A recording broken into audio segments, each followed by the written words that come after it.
So it's total chaos in California right now as Donald Trump has sent ICE dressed in military gear with military equipment and tanks to do these raids of farmers.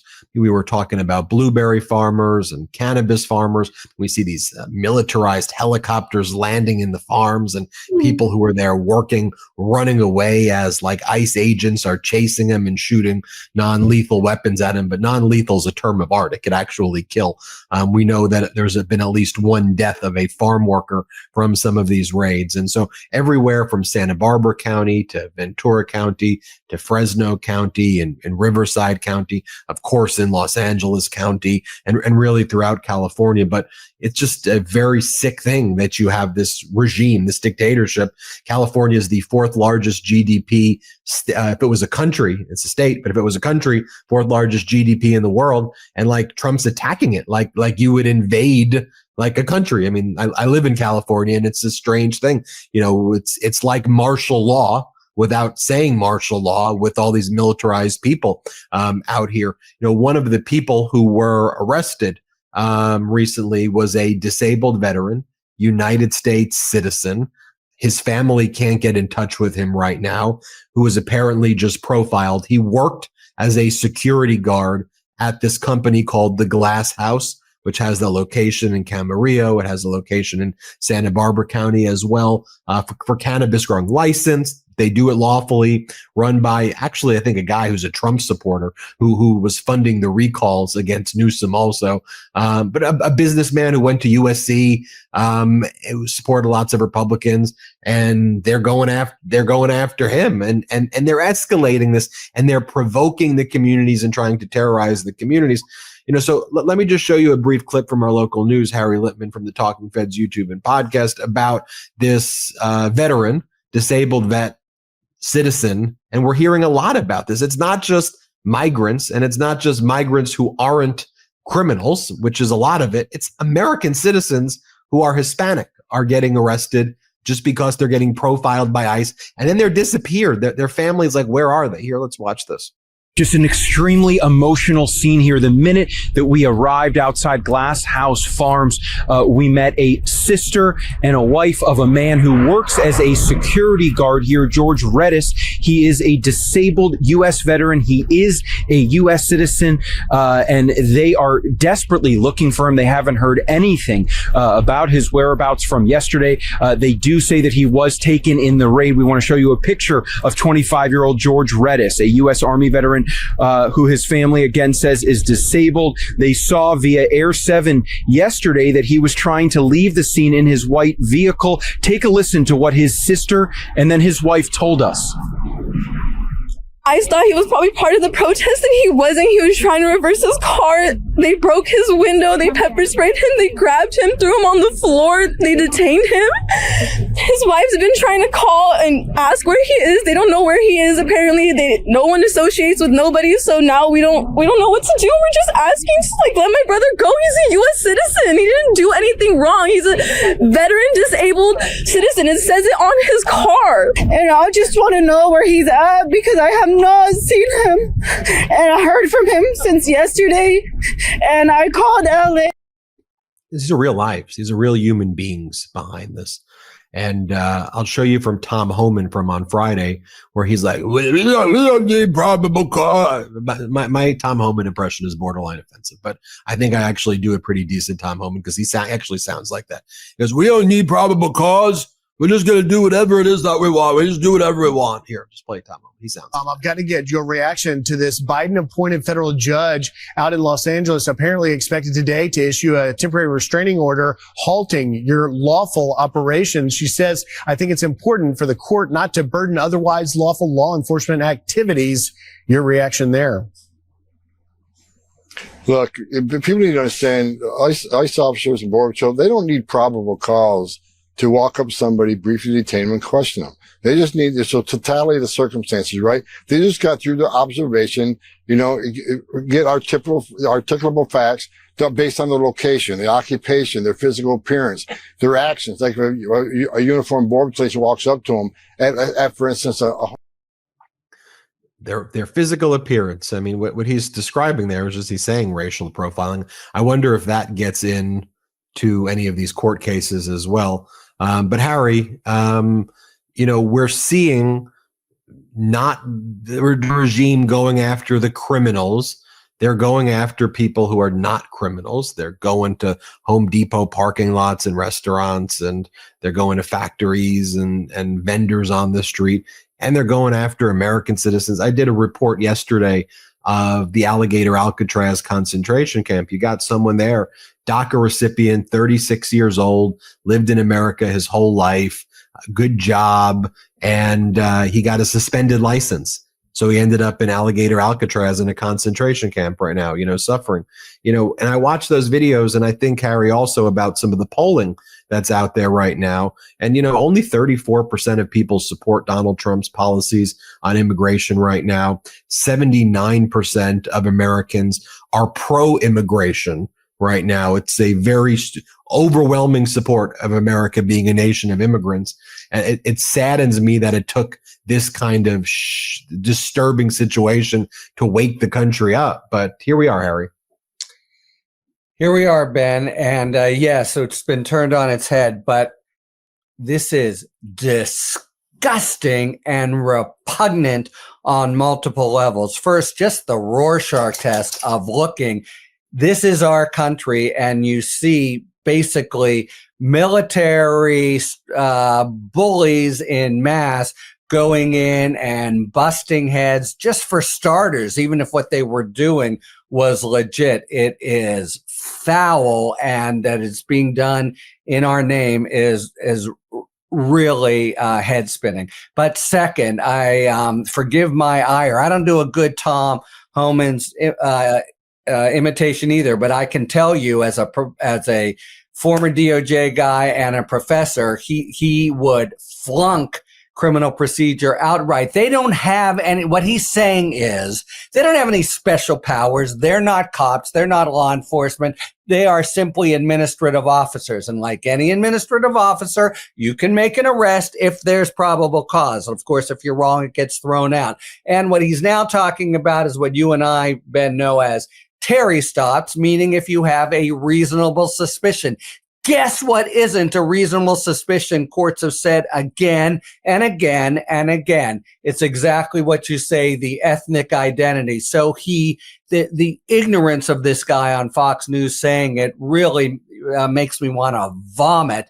But I assume these are the instructions that have been given to the people who are there. And by the way, if you have that reasonable suspicion, meaning there's a reason, not somebody's skin color, not where you find them.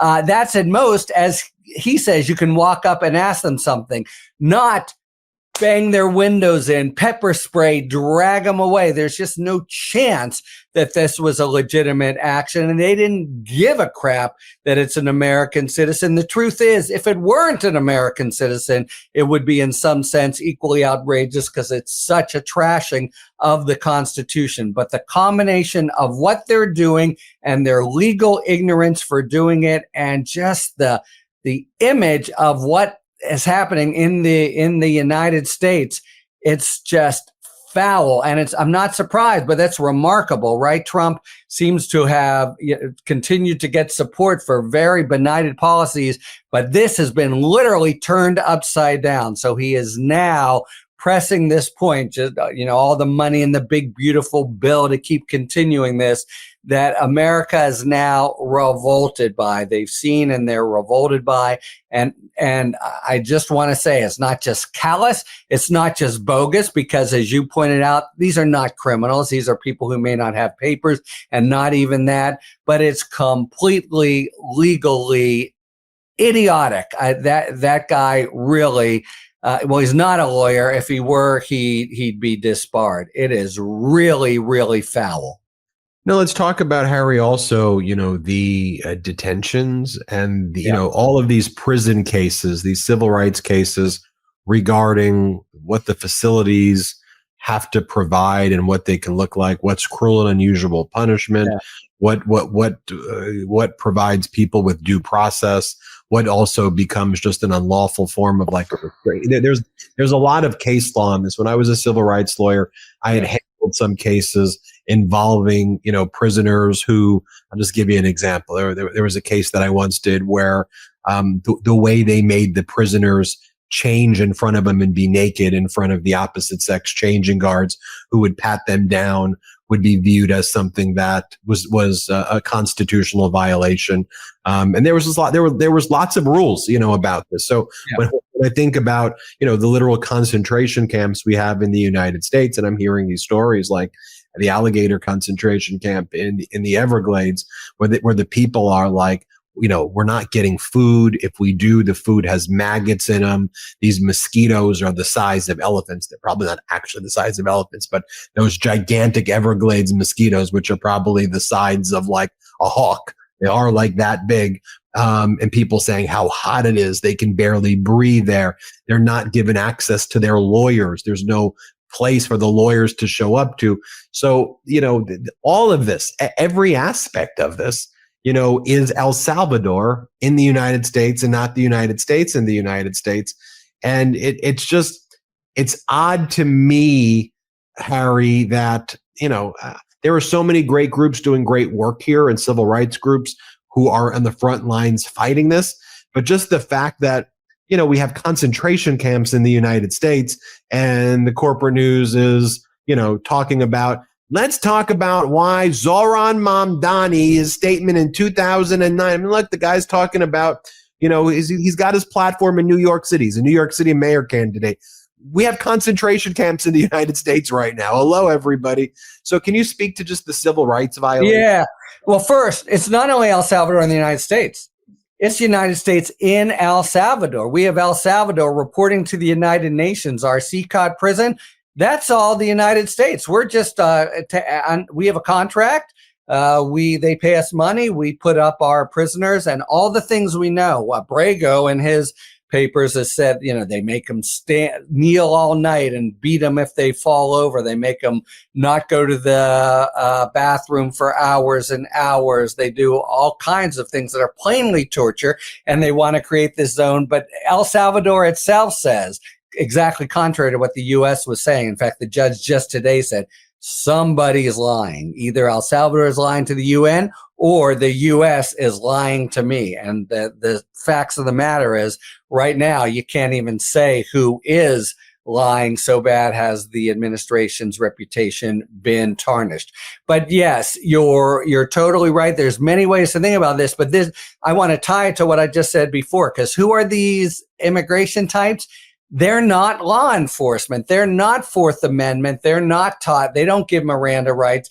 They want to eat their cake and have it too. And what's their cake? Saying, oh, we're just doing administrative actions. That's why this is an administrative warrant, which gives us no rights at all. That's, as I was just saying about Tom Homan, that doesn't give, they want to be sort of law enforcement types and tough brutes. And yet, they're saying everything they do as a legal matter is not punishment. Deportation is not punishment. It's just regulation of immigration. So in fact, they go to town on a brutal regime under cover of that, and then they turn around and want to act like the kind of law enforcement, baton wielding, boot wearing, kind of hard hitters that they in fact are. So really, this is just an attempt to make the worst face on something that shouldn't be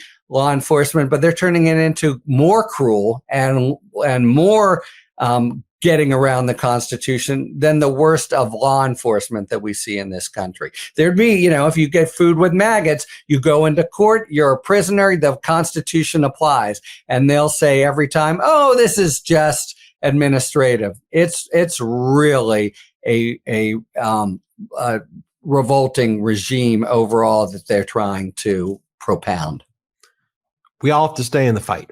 We have to educate ourselves on the rights. and we've got to stay in the fight. Go subscribe to Harry Litman's YouTube channel, the Talking Feds YouTube, his Substack, the Talking Feds Substack, and his podcast, the Talking Feds Podcast. Harry was one of the top DOJ officials before, and he was the top federal prosecutor in the Western District of Pennsylvania. Knowledge is power, and then you can learn, spread the knowledge, and that helps the resistance. That helps us resist. We know what their moves are going to be, and we can also educate other people about what's going on. As you and I talked what's about against the law. I know I got hot and bothered on this one, but man, it is head spinning what's being done in this country. Well, look, if we, lots of people say, and I'll leave everybody with this, but you're just talking about it. We're a news network, so that's what we do. We talk about things. But we also turn talk into action, and we make sure that we're supporting the right types of groups and giving them platforms who are on the front lines, doing the work, filing the lawsuits, leading the marches. That's part of movement building. And I think there's a reason why, when you look at the polling data, 79% of Americans now are supportive of immigration. Donald Trump's approval on these issues is 34%. It's because we're getting the knowledge out and we're defeating the propaganda. So there's a utility to this, and I'll leave everybody with that. Subscribe to Talking Feds YouTube right now. Subscribe to our YouTube channel. Thank you, everybody. Thank you, Harry. Thank you, Ben. Love this video? Continue the conversation by following us on Instagram @MeidasTouch and help us blow past 1 million followers.